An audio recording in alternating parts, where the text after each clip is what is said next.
नमस्कार, कार्यक्रम कल 24 मा यहाँलाई स्वागत छ। म राजीव खत्री।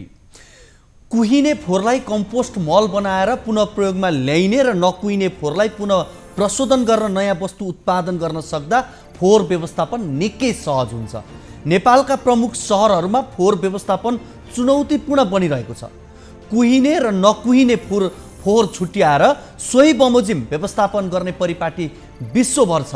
अनौठो त के छ भने काठमाडौँ जस्तो सघन बसोबास भएको उपत्यकामा फोहोर छुट्याउने परिपाटी नै बसालिएको छैन। तराईको एक महानगर वीरगञ्जमा अस्पतालजन्य फोहोर व्यवस्थापनका लागि एक केन्द्र स्थापना गरियो। 2 महिना बित्यो, त्यो केन्द्र सञ्चालनमा आउन सकेको छैन।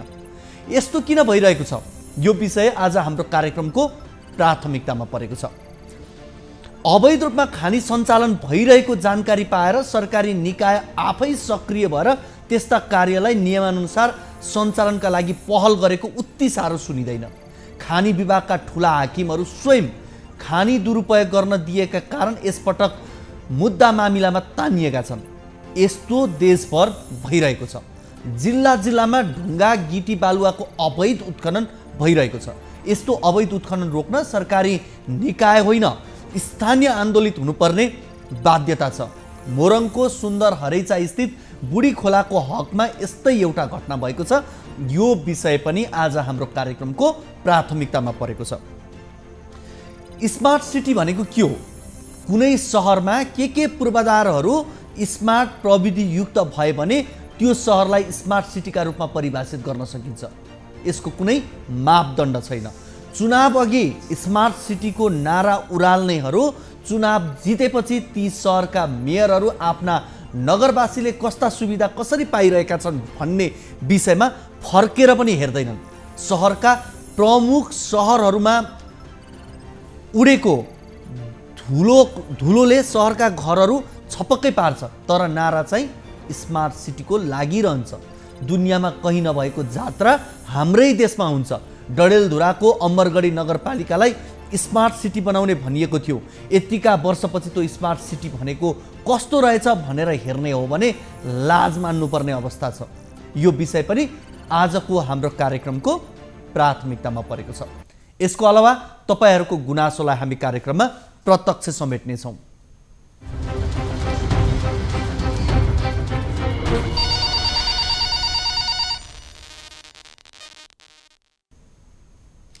दर्शकवृन्द, तपाईको पनि कुनै समस्या, जिज्ञासा, अभिव्यक्तिहरू छन् भने हामीलाई सम्पर्क गर्न सक्नुहुनेछ। सम्पर्क गर्नका लागि हाम्रो टोल फ्री नम्बर 1660 011 2424 मा हामीलाई यहाँहरूले फोन गर्न सक्नुहुनेछ। त्यस्तै गरी अर्को नम्बर रहेको छ एनसिएल नम्बर 98 015 72 424। त्यस्तै गरी भाइबर नम्बर 98 84 011 037 मा कल गरेर आफ्नो समस्या गुनासो कार्यक्रममा राख्न सक्नुहुनेछ। तपाईले राख्नु भएको समस्याको समाधान र जिज्ञासाको जवाब हामी खोज्ने प्रयास गर्छौं। कार्यक्रमको सुरुवातमा लागौं पहिलो रिपोर्टतर्फ। अस्पतालजन्य फोहोर व्यवस्थापनका लागि वीरगञ्जमा निर्माण गरिएको green hospital waste management centre सञ्चालनमा आउन सकेको छैन। उक्त सेन्टर उद्घाटन गरेको 2 महिना बितिसक्दा पनि सञ्चालनमा आउन नसकेको हो। महानगरपालिकाले वीरगञ्जभरिका अस्पताल, क्लिनिक, प्रयोगशाला लगायत अन्य स्वास्थ्य संस्थाबाट निस्कने फोहोरजन्य पदार्थहरूको उचित व्यवस्थापनका लागि ल्यान्डफिल साइट परिसरभित्रै 12 कट्ठा क्षेत्रफलमा करिब 6 करोड 22 लाखको लागतमा ग्रीन हस्पिटल वेस्ट म्यानेजमेन्ट सेन्टरको निर्माण गरेको थियो। तर हाल उक्त सेन्टरमा काम भने शून्य छ। पर्साबाट टिभी जर्नलिस्ट हरिशंकर शर्माले पठाएको यो रिपोर्ट हेरौँ।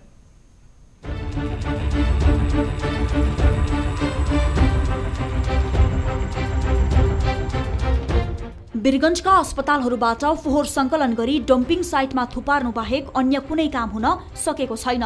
फोहोर व्यवस्थापनका लागि वीरगञ्जमा निर्माण गरिएको ग्रीन हस्पिटल वेस्ट म्यानेजमेन्ट सेन्टरको प्रशासनिक कार्यका लागि निर्माण गरिएको भवनमा तालचा लागेको छ। त्यसैगरी स्वास्थ्य संस्थाजन्य पदार्थहरूको विसर्जनका लागि जडान गरिएको मेसिनहरू प्रयोगविहीन अवस्थामा पुगेका छन्।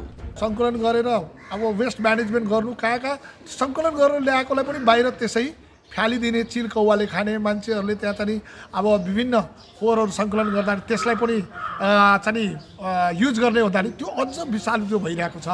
त्यसकारण यो चाहिँ महानगरपालिकाले अति नै अलिकता चाहिँ त्यसतर्फ नेग्लेसी गरेको जस्तो मलाई लाग्छ।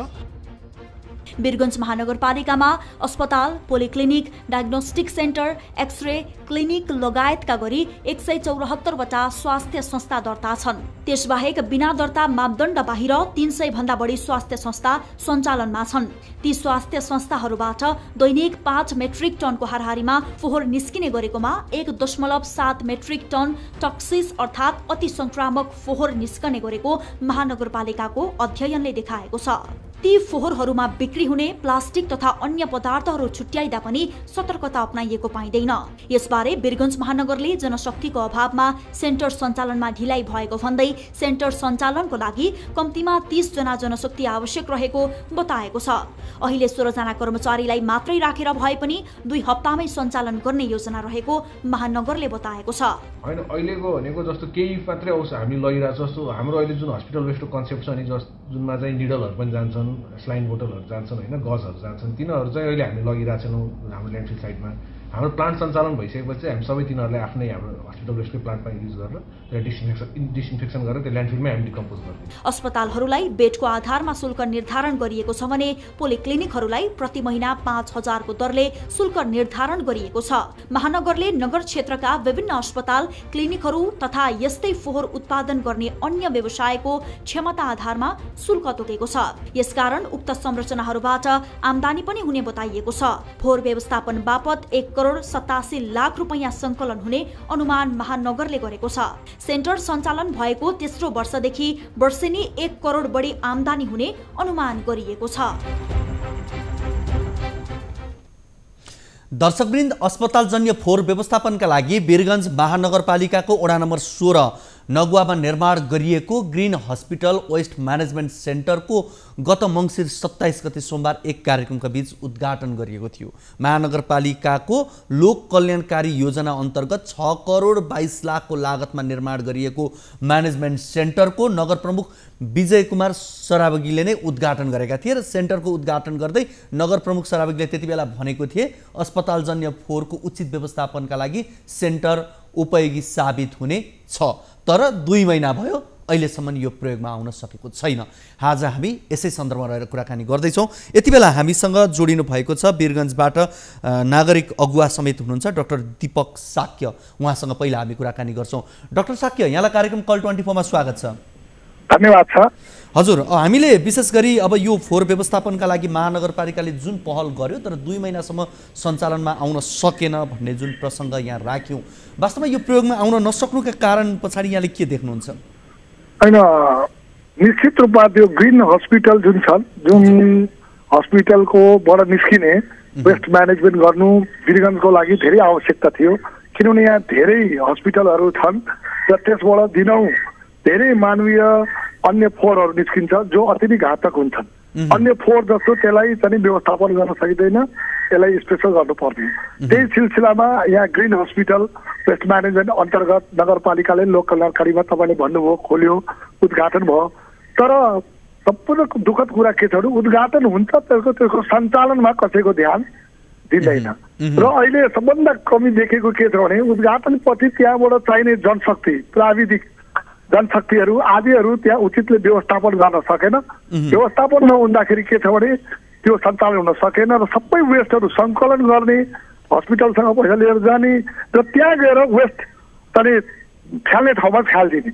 अब त्यसले झन् घातक भइरहेछ। अब त्यो फ्यालेको फोहोरहरू मैले अघि भने अन्य फोहोरसँग मिलाइदिँदाखेरि यो हस्पिटलबाट निस्किने ह्युमन अब त्यहाँको चाहिँ वेस्ट म्यानेजमेन्टहरू जुन हुन्छ त्यो अति घातक हुन्छ। मान्छेको अपरेसन गरेर पिप, घाउ, अब त्यसको चाहिँ पित्त आदि सबै कुरा हुन्छ। अब त्यो अब मान्छेहरू त्यहाँ फोहोर टिप्न जान्छन्, त्यसबाट त्यसलाई सर्वाह हुन सक्ने अनि त्यहाँ चाहिँ कागहरू आदिहरू छन् आएर टिपेर अन्य ठाउँहरूमा लगिदिँदाखेरि त्यो घातक छन्। त्यसकारण यसले झन् घातक भएको हुनाले हामीहरूले ध्यान आकर्षण गराइरहेको चाँडैभन्दा चाँडै त्यसको अपरेटिङ हुनु पर्यो। तर अब महानगरपालिकाको अथवा मेरो साहब के देख्ने सञ्चालन उद्घाटन गर्ने, पत्र पत्रिकामा धेरै कुरा ल्याउने तर त्यसलाई कार्यान्वयन गर्न नसक्ने वा नचाहने। त्यसकारण यसप्रति महानगरपालिकाको यो अति नै संवेदनशील भएको हुनाले यसप्रति महानगरपालिकाको विशेष गरेर मेयरकै ध्यान जानुपर्छ भन्ने हामीलाई लाग्छ र यसमा खालि मानवीय रूपमा चाहिने जनशक्तिहरू सानो व्यवस्थापन भयो सञ्चालन गर्न सक्छ। हुन्छ डाक्टर साहब मैले यहाँलाई एकैछिन तर सञ्चालन गर्ने दक्ष मान्छेहरू भएन भने त्यो सञ्चालन गर्न सकिरहेको छैन। मेन कारण त्यही हो। डाक्टर साहब के मैले एकछिन यहाँलाई फोनमै रहन मैले अनुरोध गरेँ। यति बेला हामीसँग वीरगञ्ज महानगरपालिकाका इन्जिनियर प्रकाश अधिकारी पनि जोडिनु भएको छ। उहाँसँग हामी कुराकानी गर्छौँ। प्रकाशजी यहाँलाई कार्यक्रम कल 24 मा स्वागत छ। धन्यवाद सर। हजुर अब यो 2 महिना बित्यो अझै पनि यो फोहोर व्यवस्थापनका लागि यहाँहरूले जुन केन्द्र बनाउनु भयो त्यो ग्रिन सेन्टर यो अहिलेसम्म सञ्चालनमा आउन नसक्नुको कारण के हो? हामीसँग जनशक्तिकै मेन अभाव भएको हो सर। जनशक्तिको हामी लगभग हायर गर्दैछौँ अहिले।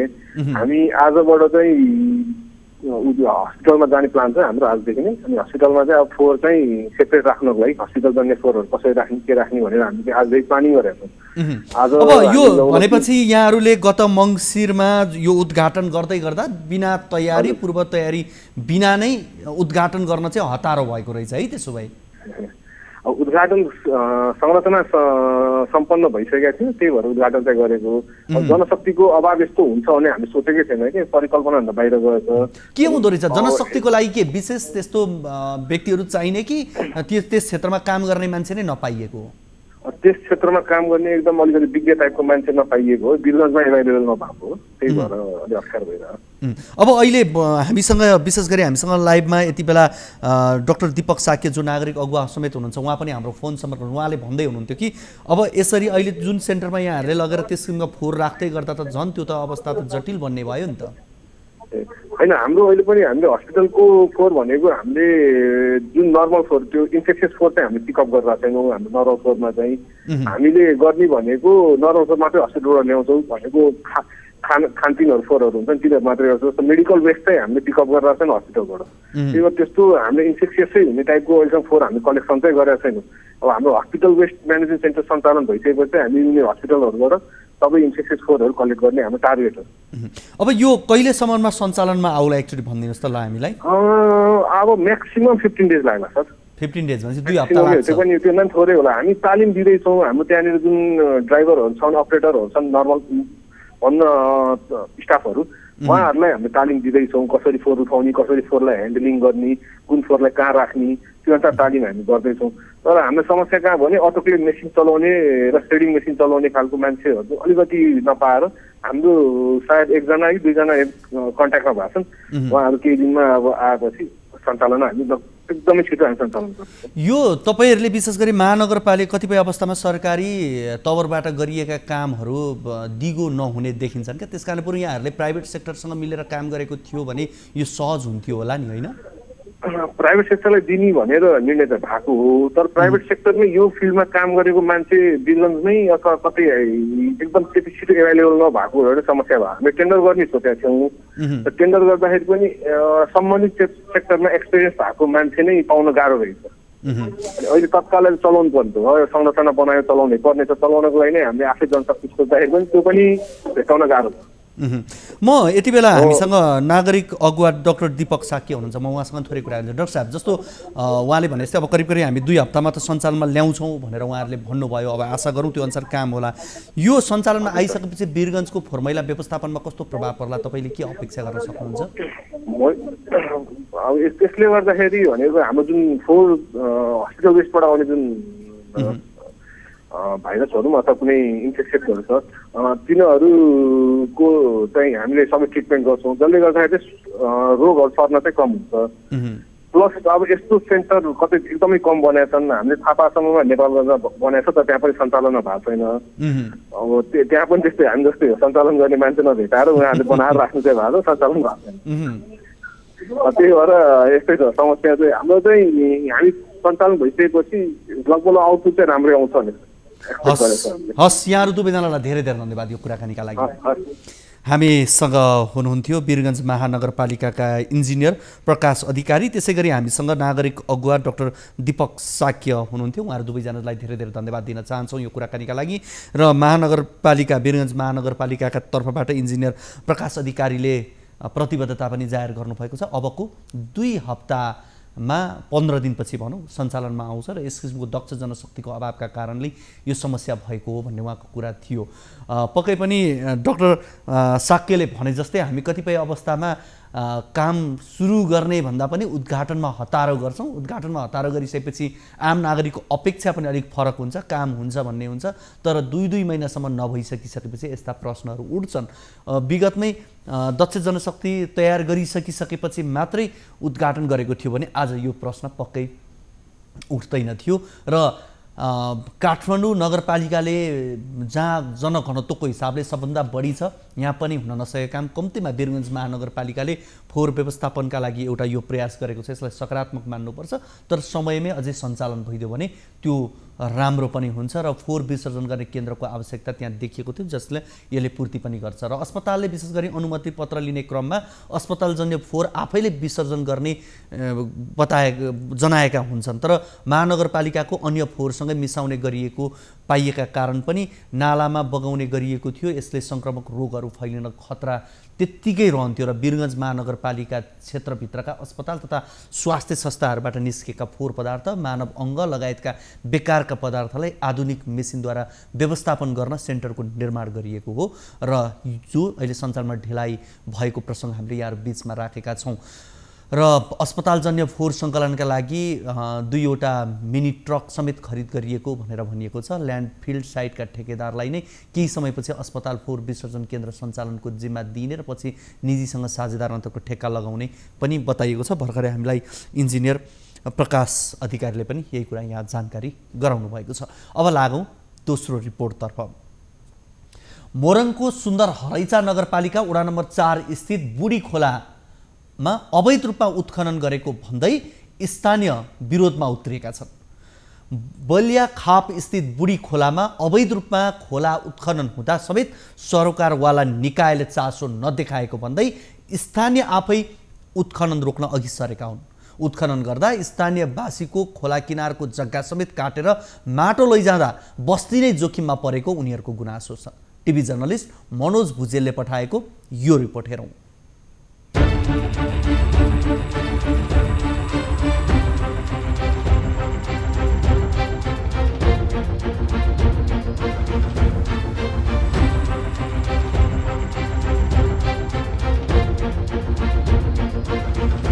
मोरङको सुन्दर हरैचा नगरपालिका वडा नम्बर 4 का स्थानीयले पटक पटक आग्रह गर्दा समेत बुढी खोला उत्खनन नरोकिएपछि स्थानीयवासी विरोधमा उत्रिएका हुन्।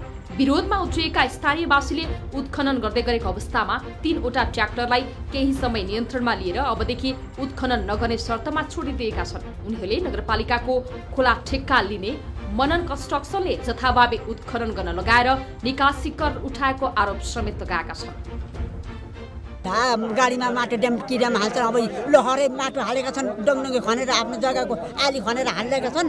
अनि हाल्दाखेरि अनि अब हामीले किनेको जग्गा हो यो मास्टरको घर हो। अनि ड्यामडेमी माटो हाल्छन्। के गरेको तैँले यो आली त किन खन्छस् त? उनीहरू त खनिहालिस्, ठिकै छ, खनिस् लगिस् खाइसकिस्, तर यो माटो किन खन्छ? यहाँ तल माटो छ, ऊ माथि गरेर पर्दछ र अनि के गर्नु हो? भने म आफै माथिदेखि आएको मान्छे छु, हामी जनता हौँ, यहीँका मान्छे गर्ने भनेको थियो। तर यो चाहिँ समेत नभएकै हिजो मेयर साहबसँग मैले कुरो गरेको, त्यहाँ ठेक्का लागेको छैन भन्नुहुन्छ, तर बोलाएर ठेकदारलाई चाहिँ राख्नु पर्यो नि त उहाँले। दीर्घकालीन रूपमा यो चाहिँ करिडोरबाट यहाँबाट यति बालुवा माटो भएर उठाउन पाउनु हुँदैन, किनभने यहाँ यत्रो मानव बस्ती छ। यस व्यापक सहरीकरण भएको ठाउँ हो होइन? अब त्यही हेर्नुहोस्, बागमती किनारमा काठमाडौँलाई उदाहरण दिउँ न हामी। विष्णुमती बागमती टोकोचाबाट बालुवा उठाउन दिन्छ? अहिले भकुण्डे बेसीदेखि बालुवा लगेको छ मान्छेले काठमाडौँ घर बनाउनलाई। त्यहाँ मानव बस्तीमा दिँदैन नि बालुवा उठाउन। यता स्थानीयसँगै जनप्रतिनिधिहरूले समेत खुलामा पुगेर उत्खनन बन्द गर्नुपर्नेमा जोड दिएका छन्। सुन्दर हरैचा 4 का वडाध्यक्ष शैलेन्द्र श्रेष्ठले अवैध रूपमा उत्खनन भएको पाइएकाले यसले बस्ती नै जोखिममा पर्ने भन्दै सधैँका लागि उत्खनन बन्द गर्नुपर्ने बताए। जब नगरपालिका बिचमा समस्या भएको विवाद भयो, तपाईँलाई थाहा छ सुनसरी र मोरङको खोलाको विषयमा छलफल गर्ने आफ्नो तरिकाले सुनसरीले गर्ने मोरङले आफ्नो तरिकाले गर्ने भएपछि के भन्दाखेरि विवाद चाहिँ नगरपालिकामा बसेर हामीले दुईपट्टिका मेयर के अरे यहाँ लगायत प्राविधिक हामी प्राविधिक वडाहरू दुईपट्टिका बसेर नै निर्णय गरेको नगरपालिकामा पनि हामीले दुईपट्टि काम गर्दाखेरि चाहिँ नगरपालिका सुनसरीको नाका सुनसरी र मोरङ भएको हुनाले जिल्ला पनि अन्तर्गत भएको हुनाले दुईपट्टि काम गर्दा चाहिँ नगरपालिका सम्बन्धित वडा अध्यक्ष बसेर चाहिँ सहमति गरेर मात्रै काम गर्ने भनेछ। अहिले सुनसरीले यो काम गरिरहेको हामीसँग सहमति पनि भएको छैन। सुनसरी जुन किसिमले तटबन्ध गरिरहेछ हामी यो 4 नम्बर वार्डमा कुनै पनि सहमति भएको छैन। त्यहाँ प्रकाशजीले काम लाउनु भएको उहाँसँग भरे कुरा गर्छु। र अर्को कुरा यो विवाद कुरामा चाहिँ यो नाकाको विषयमा के अरे बलियादेखि चरुगासम्म नाकामा ठेका लागेको छैन। यो सुन्दर चाहिँ वार्ड नम्बर 4 को नाका भनेको हवेली नाका तपाईँको बर्डर नाका र चोरको नाका मात्रै हो। यो नाका ठेका लाग्छ। यो नाका पहिला थियो र हामी अवश्य यो नाका हटाएको छौँ। स्थानीय ट्र्याक्टर व्यवसायीहरूले ठेक्का नलगाएको स्थानबाट उत्खनन गर्नुका साथै खोलाको धार नै परिवर्तन हुने गरी खोला किनारको निजी जग्गाबाट माटो उत्खनन गरी लगेको पाइएको छ।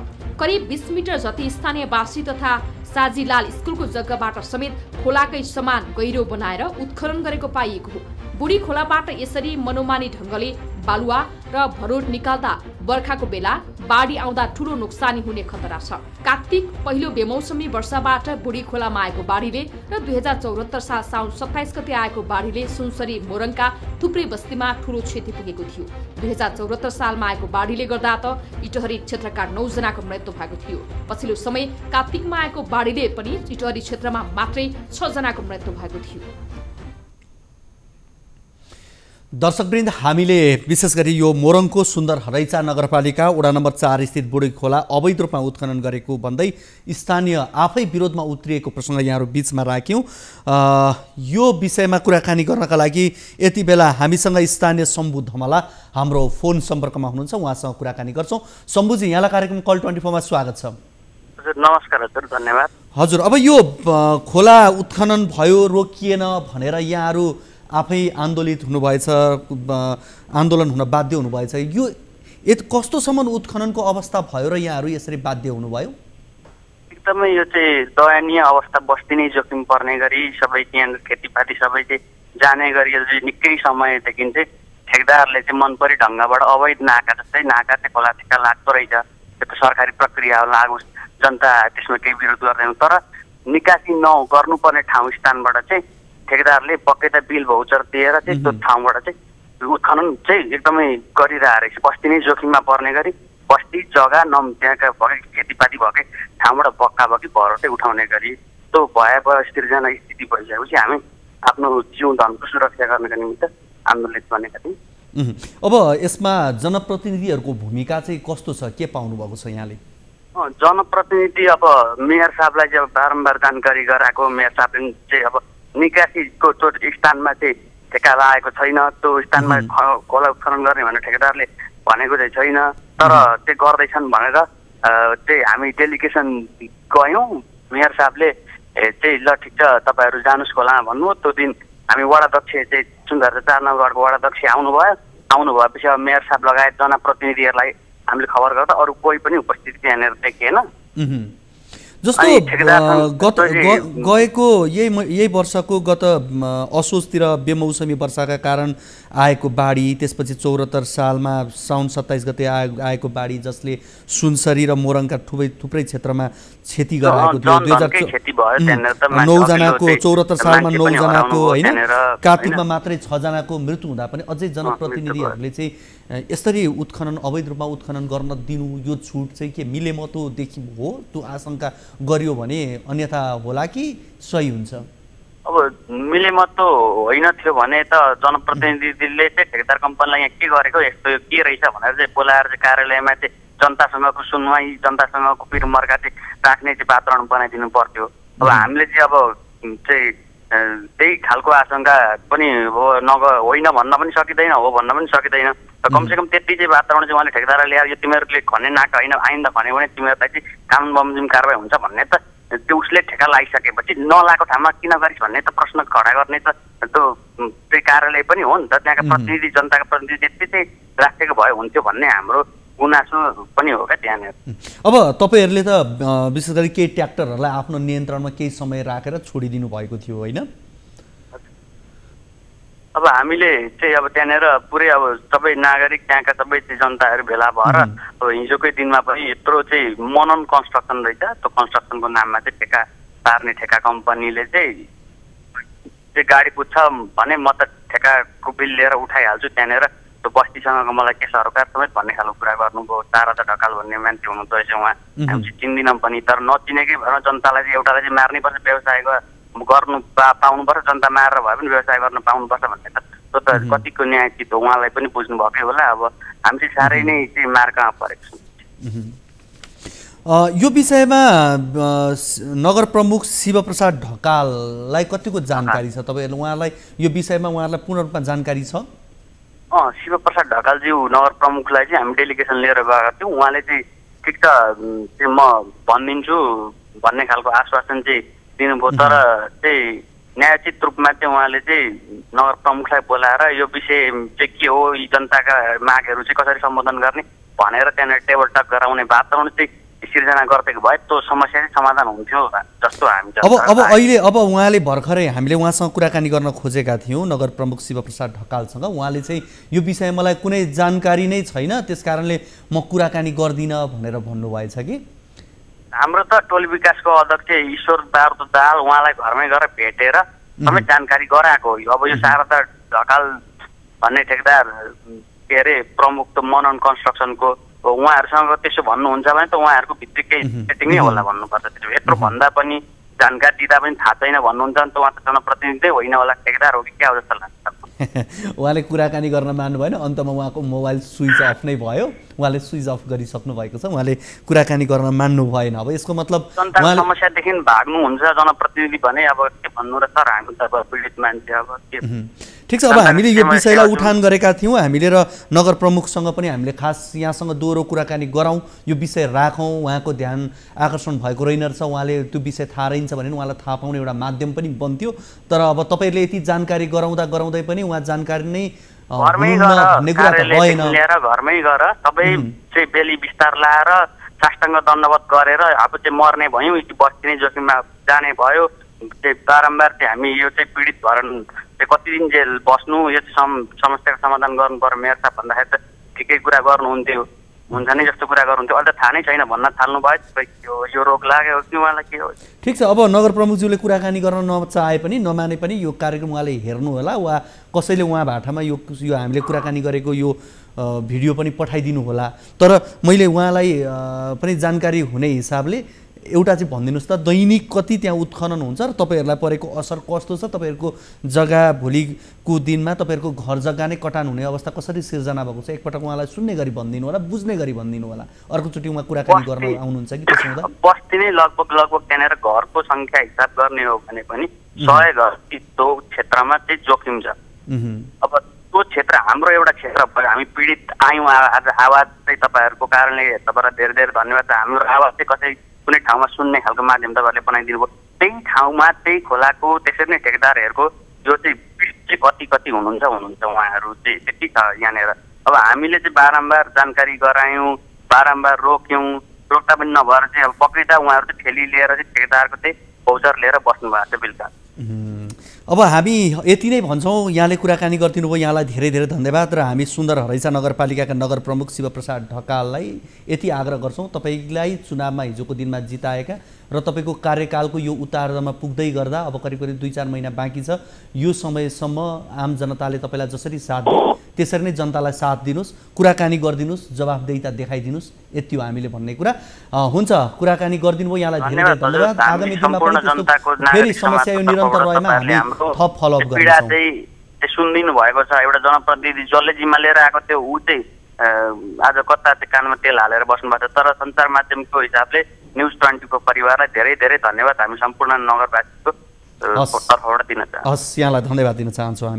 हामीसँग हुनुहुन्थ्यो शम्भु धमला, स्थानीय जो सुन्दर हरैसा नगरपालिका वडा नम्बर 4 के हुनुहुन्छ उहाँ, र हामीले विशेष गरी यो बुढी खोलामा अवैध रूपमा उत्खनन गरेको प्रसङ्गमा कुराकानी गऱ्यौँ र हामीले जनप्रतिनिधि विशेष गरी नगरपालिकाका नगर प्रमुख शिवप्रसाद ढकालसँग पनि कुराकानी गर्ने प्रयास गरेका थियौँ। तर उहाँले जानकारी भएर पनि जानकारी मलाई छैन, त्यस कारणले म यो विषय कुराकानी गर्दिनँ भनेर फोन राख्नुभयो। फोन मात्रै राख्नु भएन, उहाँले मोबाइल समेत स्विच अफ गरिसक्नु भएको छ। यो विषयमा अब बाँकी कुरा हामी के भन्दैनौँ, आम जनताले नै मूल्याङ्कन पक्कै उहाँलाई गर्नु होला, उहाँले अरू राम्रा काम गर्नुभएको होला, त्यसलाई हामीले यहाँ नजरअन्दाज गर्न खोजेका होइनौँ। तर हामीले मात्रै बुढी खोला उत्खननको बारेमा उहाँलाई सोध्न खोजेका थियौँ, अरू कुरा हामीले गर्न खोजेको केही पनि होइन। अब भने हामी लागौँ तेस्रो रिपोर्टतर्फ। तर त्योभन्दा अगाडि हामी तपाईँ दर्शकहरूसँग पनि कुराकानी गर्ने प्रयासमा छौँ र तपाईँहरू पनि हामीलाई फोन गर्न सक्नुहुनेछ। तपाईँलाई हामीले नम्बरहरू उपलब्ध गराइरहेका छौँ, हामीसँग विभिन्न माध्यमहरू मार्फत तपाईँ जोडिन सक्नुहुनेछ। हाम्रो टोल फ्री नम्बर 1660 1 12 424 रहेको छ। त्यस्तै गरी एनसेल नम्बर 9801 15 72 424। त्यसै गरी भाइबर नम्बर 9884 011 037 कल गरेर आफ्नो समस्या गुनासो कार्यक्रममा राख्न सक्नुहुनेछ। तपाईँले समस्या गुनासो कार्यक्रममा राख्दै गर्दा हामी सम्बन्धित निकायबाट जवाब खोज्ने प्रयास गर्छौँ, तर हामी आफै विज्ञ होइनौँ, हामी कुनै पनि कुराको जवाब हामी दिँदैनौँ, तर हामीले सम्बन्धित निकायसम्म पुर्याउने प्रयासमा हामी मध्यस्थकर्ताको भूमिका मात्रै यहाँहरूसँग निर्वाह गर्छौँ। र यो कार्यक्रममा हामीले भन्दै आएको छौँ, हामी धेरै ठुला राजनीतिक विषयवस्तुका कुराकानी गर्दैनौँ, आम नागरिकसँग जोडिएका विषयहरूसँग सम्बन्धित रहेर कुराकानी गर्छौँ। र तपाईँले कार्यक्रममा हामीलाई फोन गर्न सक्नुहुनेछ र कार्यक्रम अवधिमा मात्रै फोन गर्नुपर्छ भन्ने छैन, अन्य समयमा पनि यहाँहरूले फोन गरेर आफ्नो समस्या गुनासो राख्न सक्नुहुनेछ र हामी कार्यक्रमको अवधिमा तपाईँको समस्यालाई मध्यनजर गर्दै यहाँलाई हामी आफै पनि फोन गरेर कुराकानी गर्छौँ। तपाईँले आफ्नो समस्या टिपाउनु भयो भने हाम्रो टिभी जर्नलिस्टहरू मार्फत तपाईँले उठाउनुभएका समस्याहरूमाथि केन्द्रित रहेर हामी रिपोर्टहरू तयार गर्छौँ र सम्बन्धित निकायबाट जवाब खोज्ने प्रयास हामी गरिरहेका हुन्छौँ। र हामीले भन्छौँ, तपाईँहरूले यति भन्छौँ, कार्यक्रममा तपाईँहरू फोन गर्नुहोस्। हामी यहाँ दर्शकहरूसँग जोडिने प्रयासमा छौँ र आफ्नो समस्या गुनासो लिने प्रयासमै छौँ। यो लाइभ कार्यक्रम भएका कारणले गर्दा कतिपय अवस्थामा तपाईँले समस्या राख्दै गर्दा तत्काल जवाब खोज्न नसके पनि हामी पछिल्ला कार्यक्रमहरूमा जोड्ने प्रयास गर्छौँ, कतिपय अवस्थामा तत्काल जवाब खोज्न पनि हामी सफल भएका हुन्छौँ। यति बेला हामीसँग कोही दर्शक फोन सम्पर्कमा जोडिनु भएको छ, उहाँसँग कुराकानी गरौँ। हजुर नमस्ते। नमस्ते हजुर। हजुर कहाँबाट को बोल्दै हुनुहुन्छ? म दिलीप शाह बोल्दैछु, इनरवा सुनसरी जिल्लाको इनरवाबाट। म इनरवा अस्पताल सुधारको लागि एउटा सङ्घर्ष समिति बनाएको छ, त्यसको संयोजक हो। हजुर। इनरवा अस्पतालमा 50 बेडको अस्पताल हो। यहाँ 2 बिघा 34 कठा 13 धुरमा अस्पताल छ होइन। 13 जना डाक्टर दरबन्दी भएको अस्पतालमा 1 जना पनि तपाईँलाई थाहा कर्मचारी डाक्टर छैन, यहाँ विशेषज्ञ डाक्टर होइन। अनि यहाँ कमिसनको लागि इनरवा अस्पताल आउने बिरामीहरूलाई खालि रेफर गरिन्छ। ब्लड बैंकको लागि उठाएको पैसा यहाँ खाएको छ होइन, कमिसनको लागि यहाँ रेफर मात्रै भएको छ। अर्को कुरो, कर्मचारीहरू यहाँ नेताहरूले विकास समितिका सदस्यहरूले गोजीबाट भर्ना गरेको छ, आफ्नो भाइ भतिजहरूले पाल्ने काम गरेको छ। तसर्थ यहाँ हजारौँ जनता दिनौ आउने हजारौँ जनताले दुःख पाएर विराटनगर, धरान, काठमाडौँ उपचारको लागि बाहिर जानु परेको छ। त्यसको लागि हामीले लगभग 1.5 वर्षदेखि अस्पताल सुधारको लागि हामीले सङ्घर्ष गरिराखेका छौँ। यसै क्रममा अस्पतालले 2टा कलेजलाई तपाईँलाई यहाँ सम्बोधन दिएको थियो, त्यसबाट पाउनु पर्ने 18 लाख रुपियाँमा 9 लाख रुपियाँ अस्पतालको खातामा नगइकन यहाँ विकास समितिका एकजना सदस्यले आफ्नो गोजीमा राखिराख्नु भएको छ 1 वर्षदेखि। त्यसको विरुद्ध हामी जनता आक्रोशित भएर आज हामीले सिडिओलाई र अस्पतालको अध्यक्षलाई हामी ध्यान आकर्षण गराउँ। तपाईँले कहिलेदेखि यो दबाब कार्यक्रम गर्दै हुन्छ? 1.5 वर्ष भयो। 1.5 वर्ष भयो। अहिलेसम्म कुनै सुनवाई भएन? त्यसो भए 1.5 वर्ष सुधार भएको छ। अस्पताल लगभग 40% सुधार भएको छ। जुन मेसु आएको छ, मेडिकल सुप्रिन्टेन्डेन्ट यहाँ अस्पतालमा, उहाँले चाहिँ केही सदस्यहरूको अनुकूल नचलिदिँदाखेरि उहाँले अप्ठ्यारो काम गरिराख्नु भएको छ, असुविधा काम गरिराख्नु भएको छ। भनेको उहाँलाई समस्या कसले दियो? अस्पताल विकास समितिका नि अस्पताल केही कर्मचारीहरूले। जसको व्यक्तिगत इच्छा पुरा भइराखेको छैन, कमिसन खाइरहेको कमिसन बन्द भएको छ। उहाँहरूले त्यो मेसुलाई अप्ठ्यारो पार्ने काम गरिरहेको छ यहाँ मेरो अस्पतालमा। अब तपाईँको यस विषयमा अब कसरी यो कुराकानी गरिदियो भने हामीले यहाँको समस्या केही हल या यहाँहरूको अभियानलाई सहयोग हुन्छ भन्ने कुरा हो, जुन राम्रो कामको लागि यहाँले दबाब दिइरहनु भएको छ। यो अब जनदबाबको एकदम आवश्यकता छ।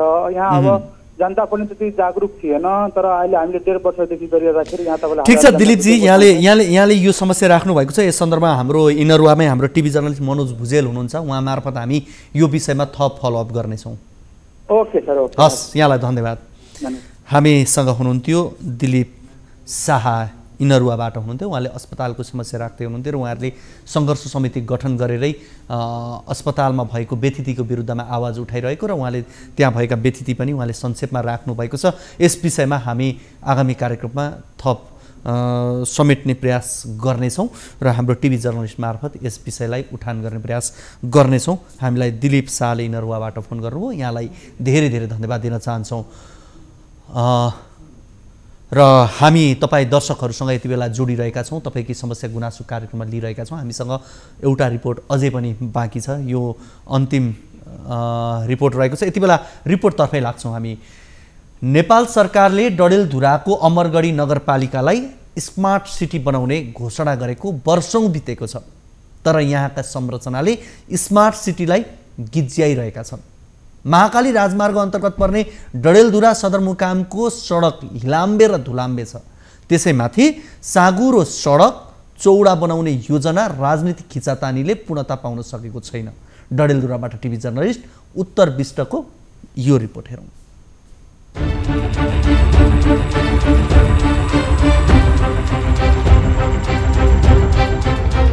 सुदूरपश्चिम प्रदेशको 7 पहाडी जिल्लाको केन्द्रबिन्दुमा रहेको डडेलधुरा सदरमुकाम बागबजारदेखि किर्तिपुरसम्मको सडकको अवस्था बेहाल छ।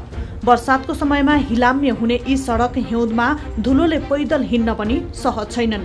आवत जावत गर्ने स्थानीयले शास्ति खेप्नु परेको छ। ठुलो गाडी आउँदा एकदमै जाम भइरहेको अवस्था र रोड क्रस गर्नु विद्यार्थीहरूलाई धेरै समस्या भइरहेको अवस्था, धुलो धुवा लगायतदेखि लिएर हामीले क्याम्पस आउँदा जाँदा धेरै समस्याहरू भोग्नु परेको छ।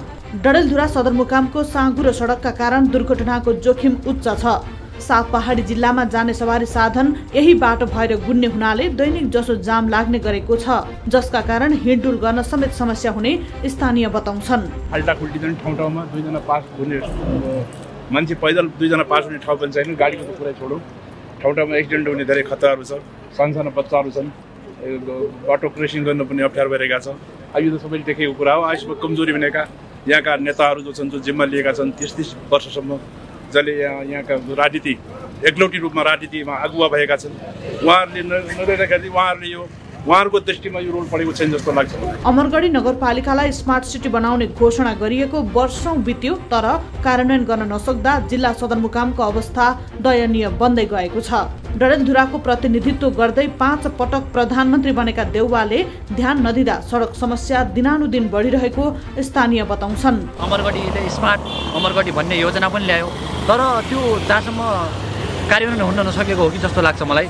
र पटक पटक हाम्रो डडेलधुरा जिल्लाले प्रधानमन्त्री जस्तो गरिमा पद पनि पाएकै छ र देशका डडेलधुराका हाम्रो आदरणीय व्यक्तित्व प्रधानमन्त्री शेरबहादुर देउवाजी 5 पटक प्रधानमन्त्री हुनुभएको छ र 5 पटक प्रधानमन्त्री हुँदा पनि डडेलधुराको यो सडक अवस्थित हुनुमा उहाँको पनि केही कमजोरी छ कि जस्तो लाग्छ मलाई। नेपाल सरकारले सडक डिभिजन कार्यालय कुलपाते डोटी मार्फत डडेलधुरा सदरमुकाम क्षेत्र बागबजारदेखि किर्तिपुरसम्म राजमार्गको दायाँ र बायाँ 15-15 मिटर फराकिलो पार्नका लागि 44 करोड रुपैयाँ बजेट विनियोजन गरेको थियो।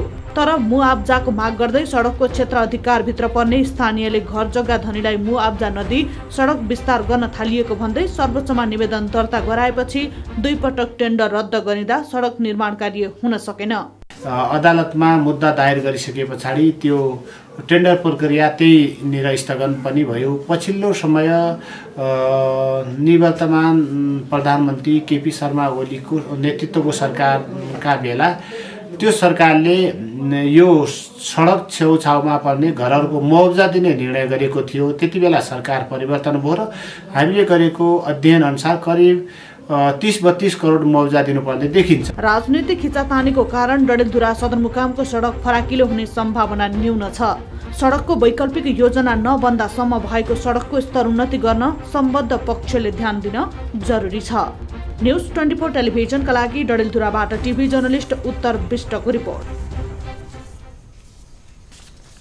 दर्शकवृन्द, हामीले यो डडेलधुराको प्रसङ्ग राख्यौँ। विशेष गरी डडेलधुराको अमरगढी नगरपालिकालाई स्मार्ट सिटी बनाउने घोषणा वर्षौँ बिते पनि यसको अनुभूत जनताले गर्न पाएनन् भन्ने विषय हो। तर त्योभन्दा पनि महत्त्वपूर्ण कुरा सडक डडेलधुराको सदरमुकामको सडकको अवस्थाको कुरा हो हामीले जोड्न खोजेको। स्मार्ट सिटीका कुरा गर्ने हो भने त देशभरिका नगरपालिकाले आफूलाई स्मार्ट सिटी बनाउने नाममा नगरपालिकाका तत्कालीन त्यतिखेर चुनाव जितेर आउने या चुनावमा उठ्ने अन्य जनप्रतिनिधिहरूको मुखमा झुन्डिएको नारा थियो यो स्मार्ट सिटी। तर स्मार्ट सिटी बन्यो बनेन थाहा छैन। स्मार्ट सिटी भन्ने कुरा स्वयं जनप्रतिनिधिले बुझेका थिएनन्, तर अहिले आएर एउटा कुरा चाहिँ भन्न सकिन्छ, त्यो स्मार्ट सिटी वा स्मार्ट सिटीको नारा नभएर स्मार्ट झुट चाहिँ थियो भनेर भन्न सकिन्छ। यति बेला हामीसँग स्थानीय जोडिनु भएको छ, उहाँसँग हामी कुराकानी गर्छौँ। हजुर नमस्ते। हजुर नमस्कार। नमस्कार हजुर, यहाँको नाम मलाई एकचोटि भन्नुहुन्छ होला? म सिद्धराज भट्ट।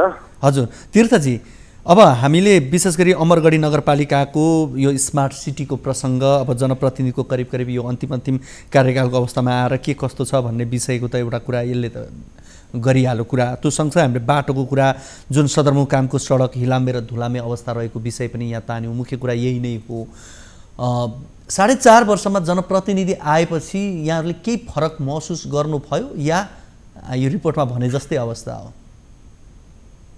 मुख्यतया अमरगढी नगरपालिकामा तत्कालीन अवस्थाहरूमा सबै राजनीतिक दलका मेयरका उम्मेदवारहरूले चाहिँ डडेलधुरा जिल्लाको अमरगढी नगरपालिका सदरमुकाम रहेको अमरगढी नगरपालिकामा स्मार्ट सिटी बनाउने, यो नगरपालिकालाई चाहिँ सफा र सुन्दर बनाउने, राम्रो बनाउने भन्ने चाहिँ नारा दिएका थिए।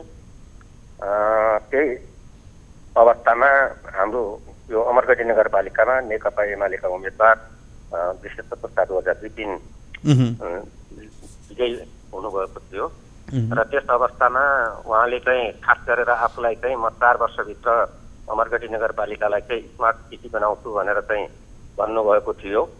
तर स्मार्ट सिटी अहिले हामीहरूले हेर्दाखेरि देख्दाखेरि अमरगढी नगरपालिकाको 4.5 वर्ष भन्दा अगाडिको जुन अवस्था थियो त्यो अवस्थाभन्दा पनि चाहिँ झन् बिग्रेको अवस्था चाहिँ हामीले महसुस गरेका छौँ। र 4 वर्ष अगाडि कमसेकम पनि डडेलधुरा जिल्लाको सदरमुकाममा कमसेकम पनि यो बाटोहरू अलि ठिक थियो। तर यो 4 वर्षको बिचमा चाहिँ पुरै चाहिँ सडकको अवस्था हेर्नु पर्दाखेरि चाहिँ खाल्डाखुल्डी भएका छन् र सडकलाई चाहिँ विस्तारित गर्नको निमित्त, राम्रो बनाउनको निमित्त भनेर चाहिँ नेपाल सरकारले 44 करोड रुपियाँ चाहिँ आयो भन्ने पनि चाहिँ मेयर साहबले चाहिँ फोनमा विभिन्न उसमा चाहिँ विभिन्न किसिमको चाहिँ प्रचारबाजी पनि गर्नुभयो।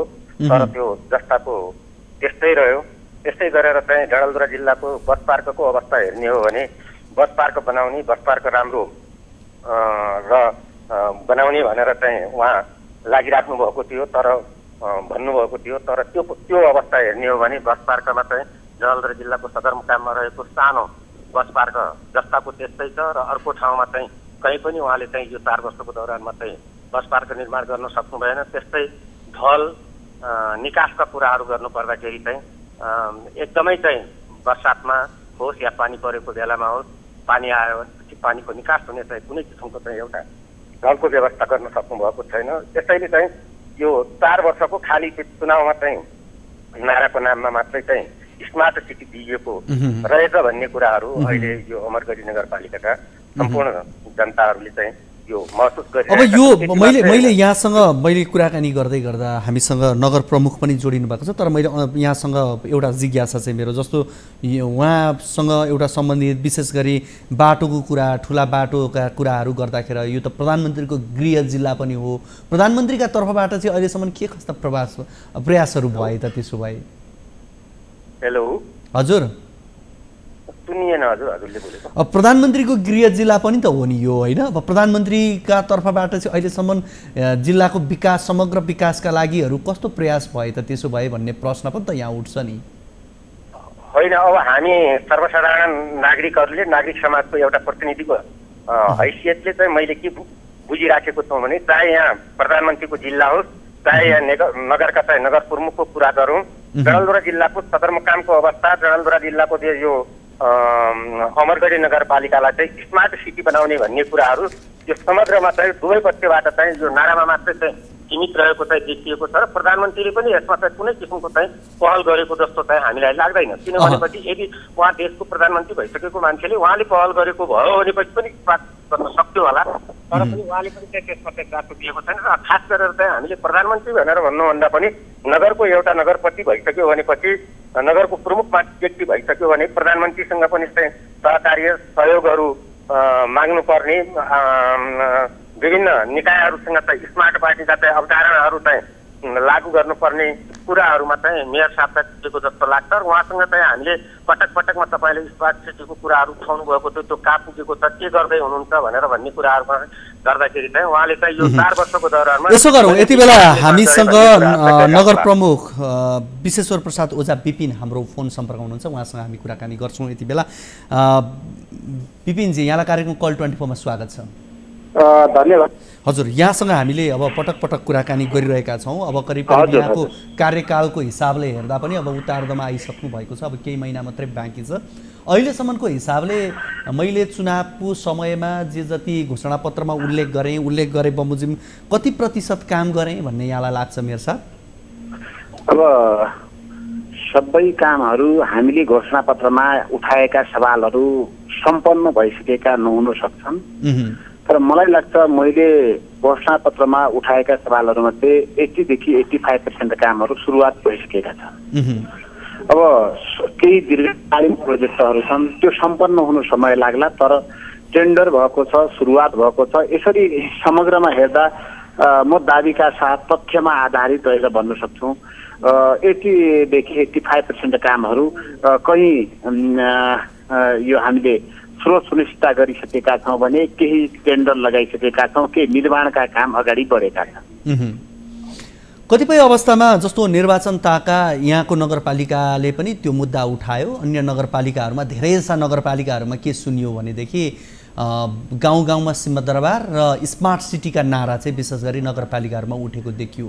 अब धेरै नागरिकहरूको चाहिँ एउटा समस्या जुन यहाँहरूसँग पनि अब कति लागु हुन्छ यहाँले त्यो भन्नु होला, स्मार्ट सिटी चाहिँ स्मार्ट झुट भयो। सिंहदरबार गाउँमा त पुग्यो तर रबाफ मात्रै, रबाफ सहित पुग्यो। कति पुग्यो सिंहदरबारको अधिकार थाहा भएन तर रबाफ चाहिँ पुग्यो भन्छन् क्या, त्यो यहाँको उसमा चाहिँ कतिको लागु हुन्छ? अब मुख्य कुरा त हामी कहाँ छौँ भन्ने कुराहरू महत्त्वपूर्ण हो। वास्तवमा हामी निर्वाचित भइसके पछाडि जुन हामीले हिजो मुद्दा उठाएका थियौँ, खास गरी अमरगढीलाई स्मार्ट सिटी निर्माण गर्छौँ भन्ने कुराहरू मसँग हाम्रो घोषणापत्र अहिले पनि ताजा छ। म बसेर छलफल बहस गर्न कुनै अप्ठ्यारो मान्दिन र त्यो हुँदै गर्दा 2075 सालदेखि करिब हामीले 74देखि नै सुरुवात गरेर अमरगढीलाई स्मार्ट सिटी बनाउनका निमित्त जुन अध्ययन गरेका थियौँ, नयाँ सहर आयोजना ले जुन कन्सल्टेन्ट ग्रिड कन्सल्टेन्ट मार्फत काम अगाडि बढाएको थियो, करिब 126वटा इन्डिकेटरमा टेकेर हामीले 1000 पूर्णाङ्क राख्दा करिब 277 अङ्क प्राप्त गरेका थियौँ। र हामीलाई त्यो टेक्निकल टिमले दिएको रिपोर्ट अनुसार स्मार्ट सिटी हुनका निमित्त 80% हरेक कुराहरू, यसका मुख्य 4वटा पिल्लरहरू पुरा हुनुपर्छ, यसका 4वटा सूचकहरू पुरा हुनुपर्छ भन्ने नै हो। त्यस कारणले हामीले के भनेको थियौँ भने मैले यसलाई कसरी प्रस्ट्याउन खोजेँ भने हामीले एउटा छोरो एउटा छोरी विद्यालय पठाउँदै गर्दा मेरो छोरो मैले डाक्टर बनाउँछु, मेरो छोरो इन्जिनियर बनाउँछु भन्यो भने त्यो आजको भोलि इन्जिनियर हुँदैन। उसले बेसिक लेभलको एजुकेसन प्राप्त गर्न सक्नु पर्यो, त्यसपछि उच्च शिक्षा हासिल गर्नु पर्यो। त्यो हुँदै गर्दा यसमा समय लाग्छ। त्यसै यो स्मार्ट सिटीको हामीले के भनेको छौँ भने 2085 मा बेसिक स्मार्ट सिटी बनाउँछौँ, 2096 मा फुल स्मार्ट सिटी बन्छ। स्पष्ट रोड म्यापका साथ, स्पष्ट कार्यदिशाका साथ, स्पष्ट योजनाका साथ हामी अगाडि बढेका छौँ। त्यसका 277 अङ्कमा 1000 पूर्णाङ्कमा 277 अङ्क प्राप्त गरेको हिजोको अमरगढी आजको भोलि सबै कुरा सम्पन्न हुन सक्दिनँ। तर त्यसका जो बेसिक निडहरू हुन्, जो त्यसका बेसिक पूर्वाधारहरू हुन्, यसको हामीले सुरुवात गरेका छौँ। यो योजनाका साथ स्पष्ट खाकाका साथ अगाडि मेयर साहब अब यहाँले ठिक छ, यहाँले अब यो काम गर्नुभएको कुरा गर्नेको प्रयास भन्नुभयो। जस्तो यहाँकै हिसाबले हेर्ने नि अहिलेसम्म प्रमुख प्रशासकीय अधिकृत यहाँको नगरपालिकामा हुनुहुन्न, राजनीतिक पूर्वाग्रह रह्यो भन्ने यहाँको कुरा यहाँले विगतमा पनि हामीसँग गर्नुभयो। त्यसै गरी एउटा व्यवस्थित बस पार्क बन्न सकेन सदरमुकाम जस्तो ठाउँमा जहाँबाट 7वटा जिल्ला छुडिन्छन्, पहाडी जिल्लाहरू होइन। त्यस्तै गरी अब बाटोको कुरा गर्ने हो भने सदरमुकाम बाटोहरू हिलाम्बे र धुलाम्बे अवस्थामा छन्। यो कुरा त निराकरण गर्न सकिएन भन्ने यहाँलाई लागेन? होइन, त्यो कुरा सम्पन्न गर्न नसकिएको होला, त्यो प्रयास नगरिएको होइन। सदरमुकामको सडक विस्तार गर्नका निमित्त तत्कालीन प्रधानमन्त्री केपी शर्मा ओलीले नेतृत्व गरेका बेला 44 करोड बजेट विनियोजन भएको थियो र हामीले धेरै पटक छलफल बहस गर्दै गर्दा जब त्यसको टेन्डर प्रक्रिया प्रारम्भ भयो, स्थानीय व्यवसायी साथीहरूले मुद्दा दायर गरिसके पछाडि त्यो स्थगित भएको छ र अहिले पनि मुआवजाका लागि प्रक्रिया अगाडि बढेको छ।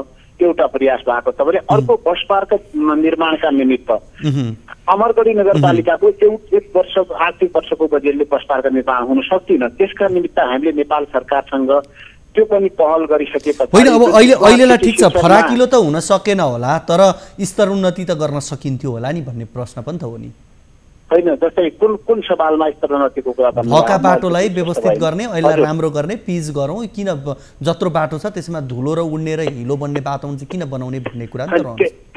त्यसका निमित्त पनि अहिले भएका खाल्ला खुल्ली पुर्नका निमित्त यो गत जेठमै सम्पन्न गर्ने गरी टेन्डर स्वीकृत भएर यु सब कन्स्ट्रक्सन जो डडेलधुराकै स्थानीय पनि हुनुहुन्छ सन्तोष भट्टले सडक डिभिजन कार्यालय कुलपाते मार्फत टेन्डर गर्नुभएको छ। जेठभित्र सम्पन्न गर्नुपर्ने काम अहिलेसम्म पनि सम्पन्न गरेको अवस्था छैन र त्यसका विषयमा हामीले पटक पटक सडक डिभिजन कार्यालयको डिसासँग समन्वय गर्दा उहाँहरूको भनाइ कोरोनाको कारणले म्याद थप गर्नुपर्ने हाम्रो बाध्यता छ, निर्माण कम्पनीले काम गर्न हिचकिचाट गरिरहेको छ, ढिलासुस्ती गरिरहेको छ, वास्तवमा कानुनी जटिलताहरू छन्, कानुनी फितलो छ।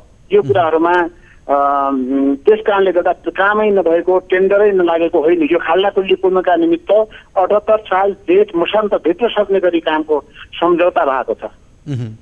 हामीले पटक पटक केही दिन पहिला मात्रै अमरगढले सर्वपक्षीय बैठक बोलाएका थियौँ। त्यो बैठकमा पनि सडक डिभिजन कार्यालयको प्रतिनिधिलाई प्रमुख जिल्ला अधिकारी लगायत अब यो जुन बाटोको कुरा छन् या भएका सानातिना कुरा जुन सुधार गरिहाल्नुपर्ने कुरा छन् यहाँको कार्यकालसम्ममा कतिको सम्भव छ? अब यसका निमित्त अहिले पनि अमरगढीका गाउँ गाउँमा जानुभयो भने धेरै बाटाहरू पिसिसी निर्माण भएका छन्। हिजो सदरमुकाममा दमकलबाट खानेपानी वितरण गर्नुपर्ने अवस्था थियो।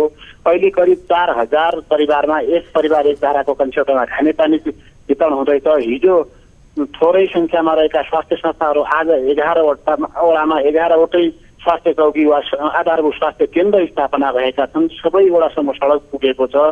त्यसै गरी विद्यालयमा हिजोको भन्दा आज पूर्वाधार निर्माण भएको छ। मेयर साहब, मैले आज विशेष गरी यहाँसँग यो स्मार्ट सिटीको कुरा गर्दै गर्दा विशेष गरी सडकको सन्दर्भ रहेर यहाँसँग कुराकानी गर्ने प्रयास गरेँ। यहाँले कुराकानी गरिदिनु भयो, यहाँलाई धेरै धेरै धन्यवाद। धन्यवाद हजुर। हामीसँग हुनुहुन्थ्यो अमरगढी नगरपालिकाका नगर प्रमुख हुनुहुन्थ्यो र उहाँसँग हामीले कुराकानी गऱ्यौँ। विशेष गरी विश्वेश्वर प्रसाद ओझा विपिनसँग हामीले यिनै विषयमा प्रश्न गरेका हौँ र स्मार्ट सिटीको नारा हिजोका दिनमा लाउँदै गर्दा स्मार्ट सिटीका नारा के कति पुरा भयो भनेर उहाँसँग सोधेका हौँ। यो प्रश्न वास्तवमा उहाँसँग मात्रै सोध्नुपर्ने प्रश्न होइन, यति बेला देशभरिका नगरपालिकाका नगर प्रमुखहरूसँगै सोध्नुपर्ने विषय हो यो, जसले स्मार्ट सिटीका नारा हिजोको दिनमा उडाल्नु भएको थियो। कतिपय अवस्थामा सामाजिक सञ्जालहरूमा देखिने टिक्का टिप्पणीहरूले पनि स्थानीय तहमा जुन किसिमका कामहरू भए जनताले जसरी अपेक्षा गरेका थिए त्यसबाट असन्तुष्टिका चाङहरू बढेका छन्। हिजोको दिनमा जसरी अपेक्षाका चाङ थिए त्यसरी असन्तुष्टिका चाङ चाहिँ यति बेला देखियो भन्ने कुरा चाहिँ दुई मत छैन।